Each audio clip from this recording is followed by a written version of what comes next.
அனைவருக்கும் வணக்கம். இன்றைக்கி நம்ம சேனலில் ஒரு டேஸ்டான வாழைக்காய் கிரேவி அதான் பார்க்க போகிறோம். இது சாதத்துக்கு, இட்லி, தோசைக்கு எல்லாத்துக்குமே தொட்டு சாப்பிடலாம். ரொம்ப சிம்பிளாக பண்ணிடலாம், ரொம்ப டேஸ்ட்டாக இருக்கும். வாங்க எப்படி செய்யலாம்னு சொல்லி நம்ம பார்க்கலாம்.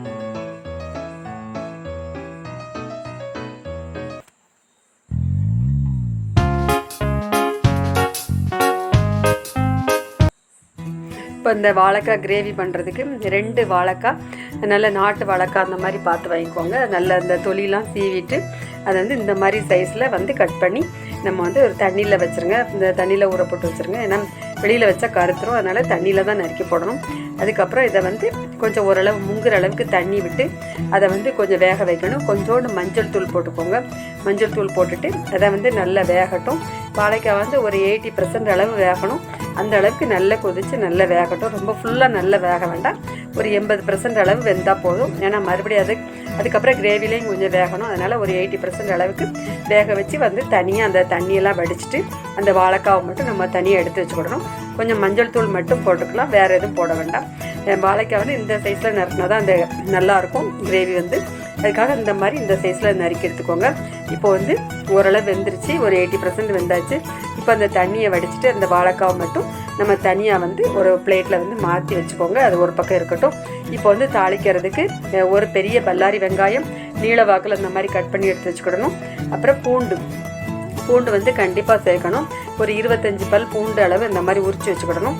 அதுக்கப்புறம் தக்காளி மீடியம் சைஸ் தக்காளி, 3 தக்காளி, அதை ஓரளவு சின்ன சைஸாக குட்டி குட்டியாக அந்த மாதிரி கட் பண்ணி எடுத்து வச்சுக்கிடணும்.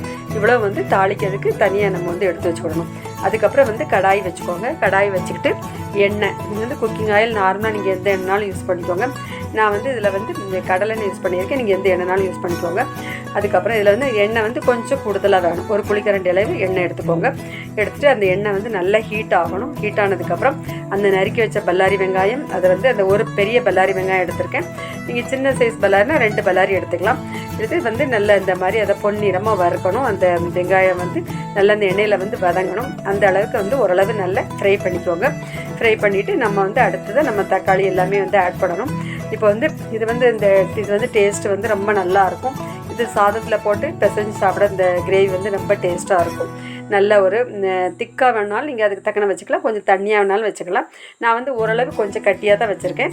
இது ஒரு 3லேருந்து 4 பேர் நல்லா சாப்பிடலாம், அந்த அளவுக்கு எடுத்துருக்கேன். உங்களுக்கு அளவு கூடுதலாக வேணும் அப்படின்னா அதுக்கு எல்லாமே நீங்கள் கூடுதலாக எடுத்துக்கோங்க. இப்போ வெங்காயம் ஓரளவு நல்லா வதங்கிருச்சு. கொஞ்சம் ஓரளவு வதங்கி வரும்போது நம்ம அந்த உரித்து வச்ச பூண்டு பல் அதை அந்த வெங்காயத்தில் போடணும். அதுவும் போட்டு இப்போ பூண்டும் சேர்ந்து ஒரு 2 நிமிஷம் வதக்கணும். வெங்காயத்தோடு சேர்த்து அந்த உரிச்ச பூண்டையும் போட்டு அதையும் கொஞ்சம் வதக்கணும். கொஞ்சம் ஒரு 2 நிமிஷம் வதக்கினா போதும். ஓரளவு அந்த எண்ணெயிலே நல்லா வதங்கி வருது. அதுக்கப்புறம் கொஞ்சம் இஞ்சி பூண்டு கொஞ்சம் தட்டி வச்சுக்கோங்க. அது ஒரு பக்கம் இருக்கட்டும், அதுவும் ஆட் பண்ணணும். கொஞ்சம் ஒரு சின்ன துண்டு இஞ்சி, ஒரு 5-6 பல் பூண்டும் தட்டி அது ஒரு பக்கம் இருக்கட்டும். இப்போ உரிச்ச பல் பூண்டு நம்ம அதையும் சேர்த்து வெங்காயத்தோடு சேர்த்து நல்லா வதங்கிடுச்சு. ஓரளவு வதங்கி வரும்போது இப்போ நறுக்கி வச்ச தக்காளி, ஒரு 3 தக்காளி நறுக்கி வச்சுருக்கோம்னா அந்த தக்காளியும் அந்த வெங்காயம் அந்த பூண்டு கலவையில் நம்ம போடணும். தீயை நிதானமாக எரிச்சுக்கோங்க. ரொம்ப கூட்டி வேண்டாம், ரொம்ப குறைச்ச வேண்டாம், மீடியம் தான் எரிச்சா போதும். இப்போ தக்காளியை போட்டு நல்ல ஓரளவு வதங்கிட்டு இருக்கு. இப்போ கிரேவிக்கு தேவையான உப்பு நீங்கள் முதலே போடலாம். கல் உப்பு போட்டிருக்கேன். உங்களுக்கு எவ்வளோ உப்பு தேவையோ அந்த அளவு உப்பு போட்டுக்கோங்க. உப்பு போட்டுட்டு உப்பு போடும்போது தக்காளி நல்லா சீக்கிரம் வதங்கிடும். அதனால் ஃபஸ்ட்டே நீங்கள் உப்பு போடலாம். கிரேவிக்கு எவ்வளோ தேவையோ அந்த உப்பை நீங்கள் தக்காளியிலே போட்டுடலாம். போட்டுட்டு இப்போ நல்லா சுருண்டு வதங்கணும். தக்காளியோடு சேர்த்து நல்லா தக்காளியெல்லாம் மசிஞ்சு எல்லாம் சேர்ந்து அந்த வெங்காயம், தக்காளி, அந்த பூண்டு எல்லாமே சேர்ந்து நல்லா சுருண்டு நல்லா வதங்கணும். அந்த தக்காளி உள்ள அந்த தோல்லாம் நல்லா மசிஞ்சு நல்லா வேகணும். அந்த அளவுக்கு நல்லா வெந்ததுக்கு அப்புறமா நம்ம தட்டி வச்சுருந்த இஞ்சி பூண்டு பேஸ்ட்டு கொஞ்சமாக அதையும் இதில் போடணும். போட்டுட்டு இப்போ அதையும் சேர்த்து நல்லா கிளறணும். அந்த இஞ்சி பூண்டோட பச்சை வாசனை போகிற அளவுக்கு நம்ம அந்த எல்லாமே சேர்ந்து நல்லா வதக்கி விட்டுக்கிடணும்.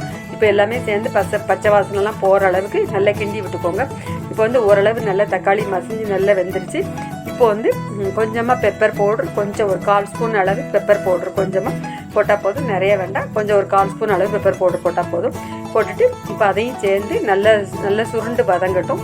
எல்லாமே சேர்ந்து இந்த எண்ணெயிலே நல்லா மசிஞ்சு தக்காளி, வெங்காயம், அந்த பூண்டு எல்லாமே ஓரளவு நல்லா வெந்து நல்லா மசிஞ்சு வந்துட்டுருக்கு.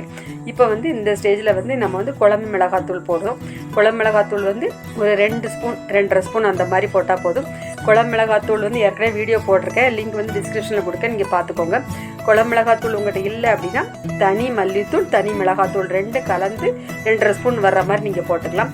போட்டுட்டு இப்போ அந்த மசாலா பவுடர் போட்டதுக்கப்புறம் இப்போ வந்து நல்லா கொஞ்சம் கிண்டி விடணும். அந்த மசாலா பவுடரோட பச்சை வாசனை போகிற அளவுக்கு ஒரு 4 நிமிஷம் 5 நிமிஷம் அந்த மாதிரி தீயை வந்து மிதமாக எரிச்சுக்கோங்க. எரிச்சிட்டு நல்லா கிண்டி விட்டுக்கோங்க.